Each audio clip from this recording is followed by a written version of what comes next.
Perhaps you've heard of him. Well, I can tell you that he is one interesting scientist. He's the one who discovered gravity. You know, the thing that keeps us on Earth. But what does it really mean? What is gravity, and what does Newton have to do with it? Well, let's take a look. Isaac Newton was born on Christmas Day. Yep, Christmas Day. And from 1642 to 1727, the Earth had one of the best scientists living on it. From a young age, Newton showed his skill in science. He was particularly good with making toys and models. He studied science and mathematics, graduating from university in 1667 at the age of 25. But what happened next? Well, Sir Isaac Newton went on to discover a number of things. Perhaps one of his most known theories, however, is that of gravity. The story goes that as Newton sat underneath a tree, dreaming his day away, thinking about the forces of nature, it was then, suddenly, that an apple fell and landed on Isaac's head. Perhaps this story isn't completely true, with storytellers and Newton alike changing it over the years.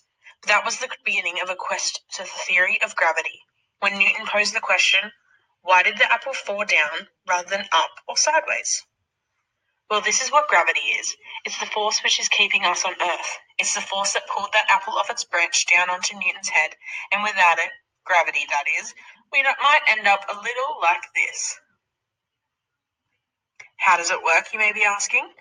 Well, everything has this thing known as a gravitational pull. It's a force which pulls things together. The heavier the thing, the larger the gravitational pull.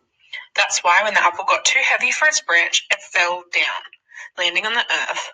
Well, after hitting Newton on the head, that is. It's also why when you jump up, you come back down. Newton had a lot of thinking to do.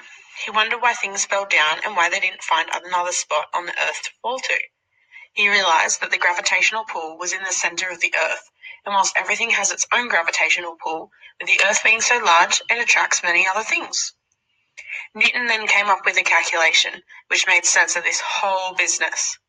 Essentially, what the calculation says is that force, or the gravitational pull, is impacted by the size of both the objects, as well as by the distance between them, meaning that the apple was pulled to the largest force near it, the Earth.